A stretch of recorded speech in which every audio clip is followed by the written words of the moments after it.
এই যে গণভোট নিয়ে এত এত প্রচার প্রসার, এত এত হাক ঢাক পেটানো, বলা হচ্ছে গণভোট জয়ী হলে মানে হ্যাঁ জয়যুক্ত হলেই নতুন বাংলাদেশ। বাইরে নতুন বাংলাদেশের হিসাবটা না হয় আমরা একটু পরে নেই।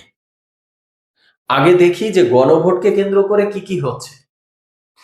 গণভোটকে কেন্দ্র করে বেআইনি কর্মকাণ্ড ঘটতেছে। এই গণভোটকে কেন্দ্র করে এর ভিতরে ম্যাটিকুলাস ডিজাইন চলছে। এই গণভোটকে কেন্দ্র করে এর ভিতরে কোটি কোটি টাকার খেলা চলছে।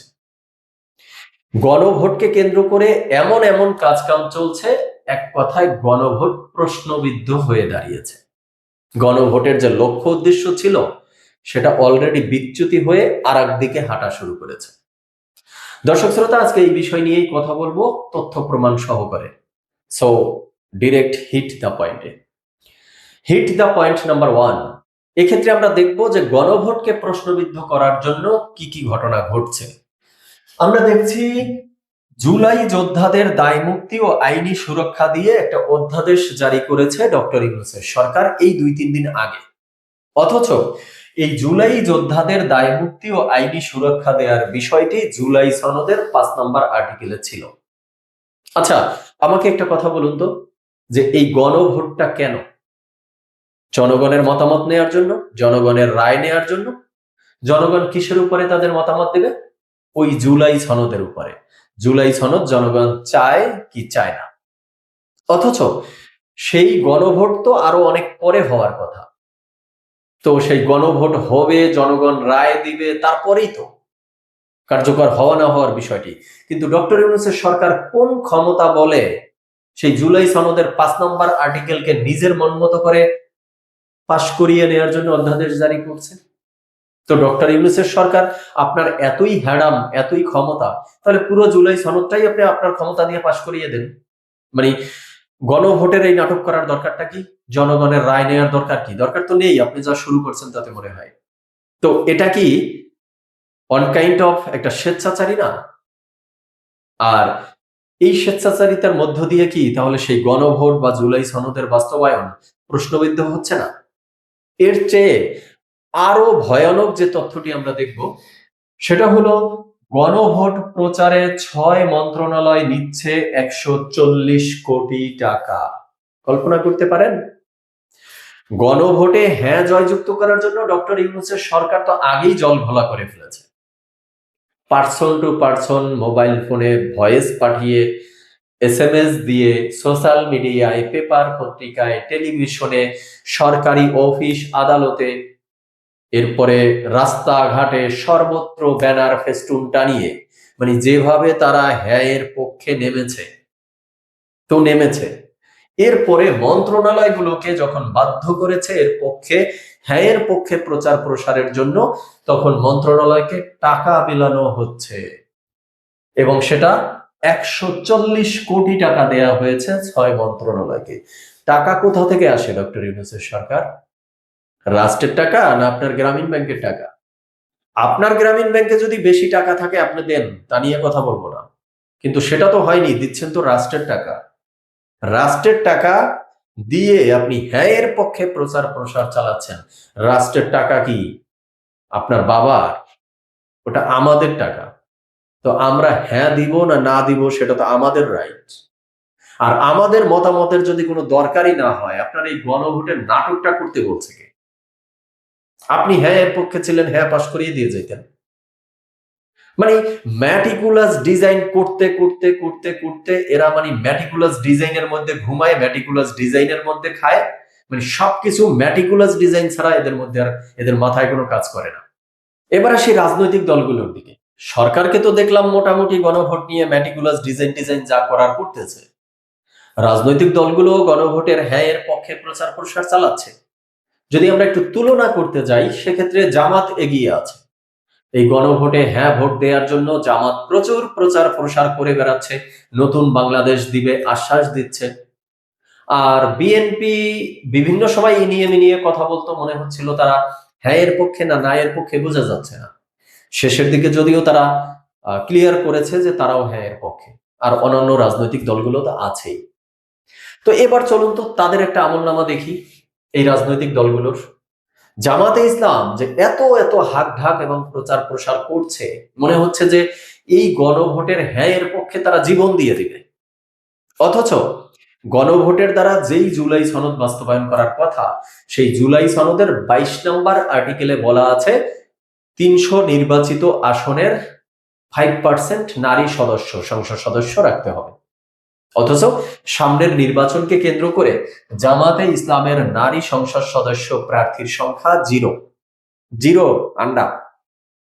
আর বিএনপি 3.4%, অর্থাৎ তারাও 5%-এর শর্ত পূরণ করেনি বা করতে পারেনি। তো বিশেষ করে জামাতে ইসলামকে বলবো, মানে আপনারা জীবন দিয়ে দিচ্ছেন গণভোটের পক্ষে। গণভোটকে হ্যাঁ পাশ করিয়ে নিয়ে আসতে হবে, নতুন বাংলাদেশ পাওয়া যাবে। তো এই 22 নম্বর আর্টিকেল পালন করার জন্য তো গণভোট বা গণভোট বাস্তবায়ন, জুলাই সনদ বাস্তবায়ন পর্যন্ত অপেক্ষা করা লাগতো না। আপনারা জনগণকে খাওয়াচ্ছেন নতুন বাংলাদেশ, তো নতুন বাংলাদেশের পক্ষে আপনারা তো 22 নম্বর আর্টিকেলটা পূরণ করতে পারতেন। পূরণ করলে না হয় বুঝতে পারতাম যে না, নতুন বাংলাদেশের পক্ষে আপনারা নতুন বাংলাদেশ দিবেন গণভোটের মধ্য দিয়ে। সেখানে তো একটা ঘোড়ার ডিম দিয়েছেন, তাই না? পারেননি তো এটা দেখানোর জন্য যে আমরা জুলাই সনদ বাস্তবায়নের পূর্বেই জুলাই সনদের এক ধাপ এগিয়ে নিলাম। অথচ জনগণকে বোকা বানাচ্ছেন, জনগণকে ভোদাই ভাবতেছেন আপনারা। এবার আসি হিট দ্য পয়েন্ট নাম্বার 2। এই গণভোটকে কেন্দ্র করে ডক্টর ইউনূসের সরকার অলরেডি আইন লঙ্ঘন করে ফেলেছে। যদি আমরা একটু তথ্যচিত্রের মাধ্যমে দেখি, ইলেকশন কমিশন থেকে বলা হচ্ছে সরকারি চাকরিজীবীরা যদি হ্যাঁ অথবা না এর পক্ষে ভোট চায় বা কাজ করে, সেটা হবে দণ্ডনীয় অপরাধ। এবং এই বিষয়ে গত পর্বে আমি দেখিয়েছিলাম যে এটি সর্বোচ্চ 5 বছরের মতো দণ্ড হতে পারে কোনো সরকারি কর্মকর্তা বা কর্মচারীদের। আর সেই সিচুয়েশনে সরকারি কর্মকর্তা বা কর্মচারীদের ফেলেছে ডক্টর ইউনূসের সরকার। তিনি বাধ্য করেছে তাদেরকে হ্যাঁ এর পক্ষে কাজ করতে, বিভিন্ন মন্ত্রণালয়ে, বিভিন্ন অফিসে, ইভেন স্কুল কলেজ মাদ্রাসার শিক্ষকদেরকেও তারা বাধ্য করেছে এই গণভোটে হ্যাঁ এর পক্ষে কাজ করার জন্য, প্রচার প্রসারের জন্য। পরিস্থিতিটা এখন এমন জায়গায় এসে দাঁড়িয়েছে যে এই হ্যাঁ ভোট নিয়ে সরকার এবং ইলেকশন কমিশন মুখোমুখি অবস্থানে দাঁড়িয়ে আছে। এবার আসি হিট দ্য পয়েন্ট নাম্বার 3।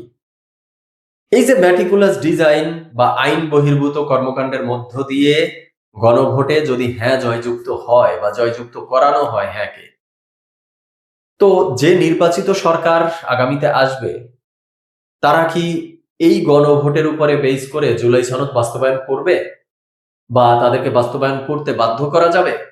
আমার কাছে মনে হচ্ছে না। তারা এই জুলাই সনদ বাস্তবায়নও করবে না, তাদেরকে বাধ্যও করা যাবে না। কারণ তাদেরকে বাধ্য করতে গেলে তারাও পাল্টা প্রশ্ন সামনে আনতে পারবে, সেই সুযোগ তৈরি হয়েছে। সেই রাজনৈতিক দল তখন বলতে পারবে যে গণভোট যদি জনগণের রায় হয়ে থাকে, তো আমরা সরকার গঠন করেছি সেটাও তো জনগণের রায়। আর ওই গণভোটে জনগণের রায় ছিল প্রশ্নবিদ্ধ। ওখানে সরকার কোটি কোটি টাকার খেলা খেলেছে, ওখানে সরকার নিজেই পক্ষপাতিত্ব করেছে, ওখানে সরকার অনেক বেআইনি কাজ করেছে, আইন ভঙ্গ করেছে। তো ওই গণভোটের হ্যাঁ এর রায় ওটা জনগণের ম্যান্ডেট না বা ওটা জনগণের রায় না।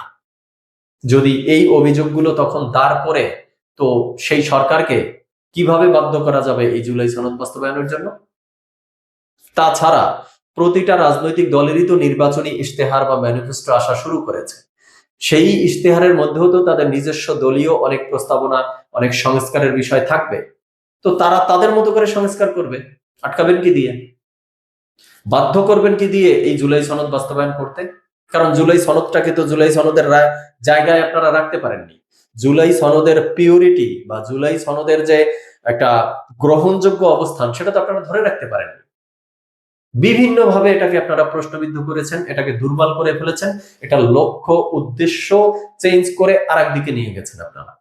এবার আসি last hit the point number 4। গণভোট তো প্রশ্নবিদ্ধ হলো, বুঝলাম, বাট এর দ্বারা কি জাতীয় নির্বাচনটাও প্রশ্নবিদ্ধ হতে পারে? হ্যাঁ, অবশ্যই হতে পারে। কারণ একই দিনে একই ভোট কেন্দ্রে একই প্রিজাইডিং অফিসার সহ নির্বাচনের দায়িত্বে পুলিং এজেন্ট সহ যারা আছে, সবকিছুতে একই। তো একই ভোটের মধ্যে একটা অংশে আপনারা ম্যানিপুলেট করতেছেন, টাকার খেলা খেলতেছেন, হ্যাঁ ভোটের জন্য যা করা দরকার সবকিছু করতেছেন, তাহলে সেই প্রভাব গিয়ে তো আরেকটা ভোট বক্সের উপরেও পড়বে, পড়ার সম্ভাবনা রয়েছে। তার মানে কনক্লুশনে এসে যেটি বলবো যে এই গণভোট আমার মনে হয় এখন থামানো উচিত।